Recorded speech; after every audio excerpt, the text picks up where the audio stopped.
Hello everybody, it's Non-C News here, and today we've got a lot of breaking updates today. So the first news is coming from Moscow, more specifically coming from Putin. Putin met with the Chinese foreign minister and invited the head of state, so Xi Jinping, to the Kazan BRICS summit that will be held in October. So, very interesting news. So we can see here in the bottom left corner, we can see Putin talking with the Chinese foreign minister, and he expressed his opinions that he expects Xi Jinping to attend the Kazan BRICS summit. After Putin's meeting with the Chinese foreign minister, he also meets with the secretary and Iran's Supreme National Security Council official. So Putin also meets with the Iranian officials. So you can see here in the bottom left corner, they meet. And within this meeting, I've gotten some key statements from Putin. So Putin stated that Russia expects the new Iranian president at the BRICS summit in Kazan as well as Xi Jinping. The Russian leader plans to meet with his Iranian counterpart separately in Kazan. Putin is also looking forward to the Iranian president making a separate visit to sign new strategic partnerships and agreements. Putin also stated that development of the north-south corridor is among priority projects of Russia and Iran. Very interesting developments, and I'll keep you updated on that. After this meeting, Putin also heads to St Petersburg, where he was spotted meeting the head of the Russian Orthodox Church. After the meeting with the Orthodox Church, Vladimir Putin was approached by journalists, and the journalists wanted to get Vladimir Putin's opinion about NATO countries, Western countries, withdrawing their restrictions on their weapons to hit Russia. Vladimir Putin announced that the countries that approve the use of their long-range missiles to strike the Russian territory will be considered a party to the conflict. And this kind of goes hand to hand with the former president of Russia, Dmitry. So the former Russian president stated that the island called Britain is likely to sink in the next few years. Our hypersonic missiles will help if necessary. So he's obviously threatening UK and its allies. So I'll keep you updated on that. So now let's turn our heads to the Ocean 2024 naval exercises that Russia is doing. So we've got some videos, some clips coming from the Kaliningrad sector, coming from the Baltic Sea. So we can see here Russian Su-24s are getting removed from their hangars, and Su-30s jets doing some exercises. So these jets were simulating enemy posts, so they're just doing exercises in the Baltic Sea. And probably one of the biggest news coming from the Ocean 2024 exercise is coming from the Norwegian Sea. So we've got images of a Tu-142 Mk of the Russian Air Force. So if you can see here in the bottom left corner, this image was intercepted by a Norwegian F-35 fighter jets of the Norwegian Air Force. So this was stated and photographed by the Russian government. So you can clearly see here it was intercepted. And in this Norwegian Sea, MiG-31s or MiG-31BM interceptors are also participating in the Norwegian Sea. So you can see here in the bottom left corner, we can see these MiG-31s. Now, the last things coming from Ocean 2024 is coming from the Russia's Far East. So two Russian Tu-22M3 long-range bombers flew over international waters in this sector here, in these seas here, in Russia's Far East. So this was reported by Russia's Defense Ministry. So if you don't know what the Ocean 2024 is, so the Ocean 2024 exercises were launched on September the 10th and are Russia's biggest naval drills in 30 years, with over 400 Russian Navy warships, submarines and support vessels, along with more than 122 Russian naval aviation planes and helicopters, as well as over 90,000 personnel involved. So this is a huge naval exercise, and just coming from the clips today, we've gotten a lot of action. And now let's head to the Russian Siberian city. So we've got news coming from NATO equipment actually being held and being showcased in Russia Siberia's city called Novosibirsk. I think that's how you pronounce the name. So we can see here in the bottom left corner, we can see Bradleys, so American Bradleys, German armored vehicles, and probably the biggest armored vehicle there is the American M1 Abram tank, which was also showcased at the Siberian Russian city here. Now let's head to some Ukrainian news. So the Estonian president has arrived in Kiev. The Estonian president arrived in Kiev, marking another high-level visit to Ukraine this week. So he said that in the great city of Kiev, I'm looking forward to all of the meetings and discussions, obviously with Zelensky and Ukrainian officials. And along with this, Ukraine will receive a new military aid package from Finland worth about 118 million euros. The package will include military equipment, but it's not noted what type of equipment is in this military aid package. But Finland has already transferred 2.3 billion euros worth of military equipment to Ukraine so far. Finland and Sweden also allow Ukraine to use their weapons to strike Russia, reports are stating. The weapons supplied to Ukraine by Sweden and Finland will have no longer restrictions on areas of their use, according to the Finnish broadcasting media reporting, citing Finnish and Swedish foreign ministers. So, we've gotten some news that Finland and Sweden, two NATO countries, have completely withdrawn their restrictions on the strikes on the Russian Federation. And if we go back to Putin's announcement earlier, where he stated that if these countries allow the restrictions, they'll be a party of this conflict. So let's just see how that plays out. And we've gotten some data coming from some intelligence agencies, more specifically the US Central Intelligence Agency. So Ukraine now ranks the first in the world in terms of mortality and last in the birth rate. These are the data from the US Central Intelligence Agency. So the mortality rate is 18.6 per thousand citizens, and the birth rate is 6 per thousand. So Lithuania is in second place of mortality, so 15.02, and Serbia in third, and obviously Latvia, Romania, Hungary, Bulgaria, Moldova, and Russia is ninth. We've also got news coming from Zelensky. Zelensky has criticized the China-Brazil peace plan, calling it destructive. So, in the past, apparently 2 days, China and Brazil presented a peace plan for Ukraine. Zelensky has criticized it heavily, and I'll show you the video in a minute.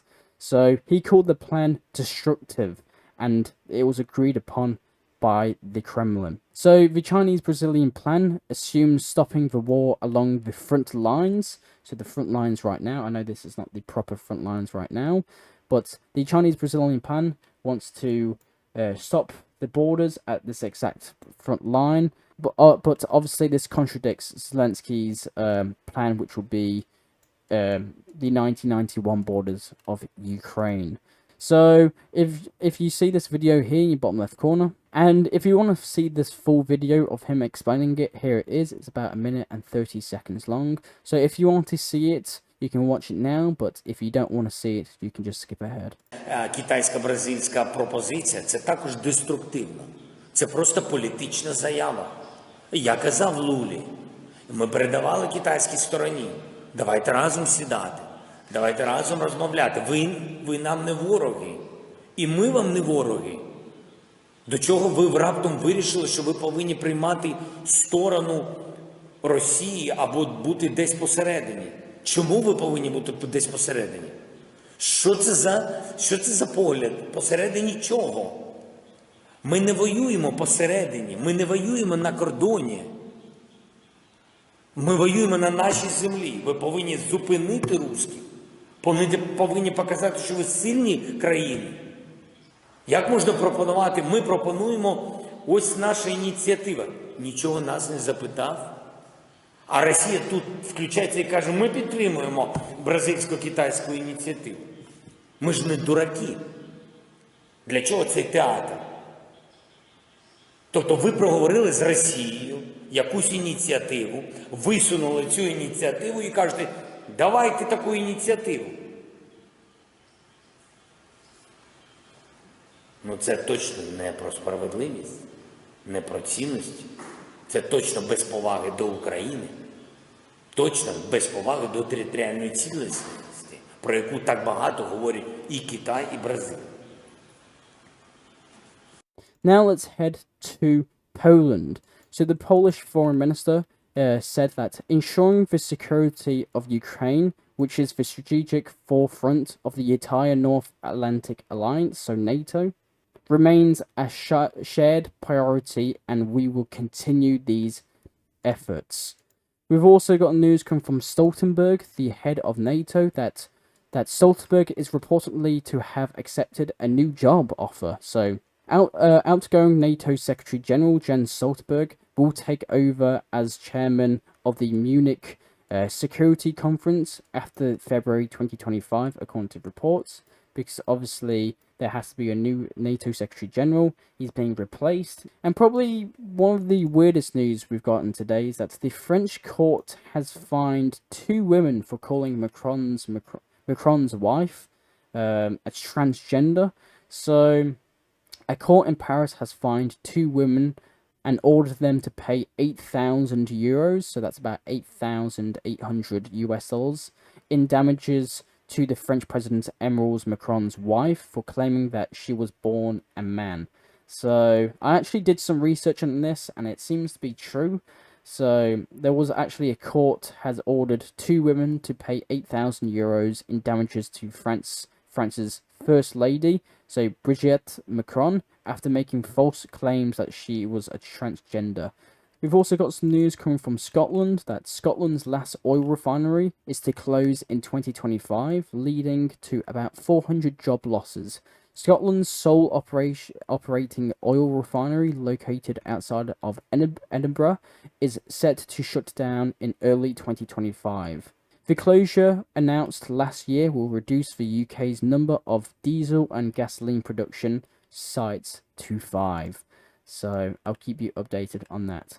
One of the biggest news today is that a meeting of foreign ministers from a number of Muslim and European countries were held in Spain on the issue of recognizing Palestine as an independent state. The meeting was attended by EU high representatives for the foreign affairs, as well as the foreign affairs of Turkey, Norway, Slovenia, Egypt, Saudi Arabia, Qatar, Jordan, Indonesia, Nigeria, and the Prime Minister of the Palestinian Authority. And along with this, the Spanish Prime Minister announced on his social media account, so his Twitter account, or X if you want to call it, he stated that the recognition of Palestine by Spain should contribute to achieving peace in the Middle East. So there you go.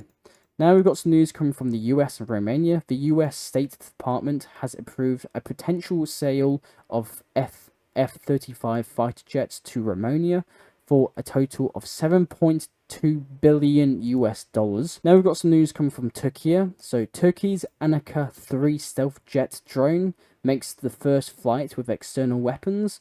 So this is one of Turkey's new jet, stealth drone, unmanned drone. So it is a jet-powered drone. So we can see here in the bottom left corner, you can see it the first time actually performing flights with weapons on board of its on board of the drone. So very interesting news. And again, one of the biggest news today is that a huge barrage of Hezbollah rockets caused mass power outages in Israel. So if you can see here in the bottom left corner, we can see how many missiles were launched to try and take down these Hezbollah drones. So this is obviously the Iron Dome system. And within this video, we can clearly see the electricity go out. Apparently, according to Israeli media, this actually caused mass power outages in Israel. We've also got news coming from the Hebrew Channel 14. The Israeli Chief of Staff announced his intention to resign from his position at the end of this year. So the Israeli Chief of Staff announced his intention to resign his positions at the end of this year. And according to the Pentagon, the aircraft carrier of the US Roosevelt left the Middle East, and now it's on its way to the Indian and Pacific Ocean regions. Now we've got some news coming from Egypt, that Egypt reiterates its rejection of Israeli presence in the Philadelphia corridor. The foreign minister as the Madrid meeting stated. So if you don't actually know where the Philadelphia zone is, so the Philadelphia zone is around about here. This is just a rough sketch of the Philadelphia line. So Egypt is stating that this line here, which obviously cuts Gaza from Egypt apart, should not have an Israeli presence in this region. Now let's go to the president of Iran and his visit to Iraq, which we've been talking about these past couple of videos. So the president of Iraq, accompanied by his large car escort, actually visited a town in Iraq, which I cannot pronounce one bit, so here it is. It's Sulamankia. I think that's how you pronounce it. This marks the first time that an Iranian president visits the Kurdistan region, which is an ominous region. So according to Kurdish and Iranian sources, good agreements have been made in the city here, and the Kurdish authorities warmly welcomed the Iranian president. So we got news that the two, Iran and Kurdistan is holding very good talks between each other and actually improving relations with each other, and agreements have been signed already. And again, information has not been released. Now let's talk about Iran itself.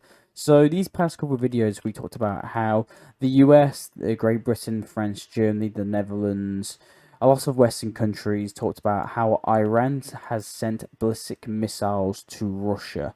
So the ambassador of Great Britain, France, the Netherlands, and Germany have been summoned to the Iranian Foreign Ministry over allegations that Iran has sent ballistic missiles to Russia. So CNN, citing sources, claimed that Iran has allegedly transferred short-range ballistic missiles to Russia. So Iran is still denying these claims. So these past couple of videos we've been going on how Iran's been completely denying these. But as a result of these accusations from France, Britain, Germany, US, they have all sanctioned Iran.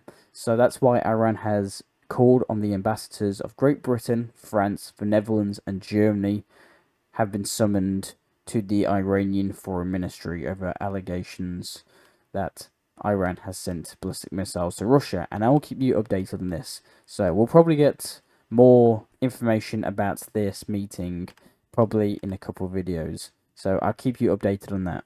We've also, probably one of the biggest news today is that Shoigu, the former minister of the army of the Russian Federation, met with Kim Jong-un in Pyongyang today. So another Russian official has met in Pyongyang in North Korea. Kim Jong-un stated that during a meeting with Sergei Shoigu that the relations with Moscow are dynamically developing in many areas including politics, economics and culture. This was reported by the state radio Voice of Korea. And the last statements today is coming from the White House, coming from America. So, the Prime Minister of the United Kingdom of Great Britain and Northern Ireland, Keir Starmer, met with the President of the United States of America, Joe Biden, and they have not announced any decision regarding Washington's use of Western weaponry to strike deep into Russian territory following the meeting with Joe Biden and Keir Starmer. So we'll probably get the full results of this meeting next video and we'll go into depth of it. And that's all I have for you today. I am Nonsense News. I'll try and provide you news that medias around the world do not show you. I do these videos hopefully daily, so consider subscribing and liking. Thank you very much for watching, and I'll see you all later. Bye.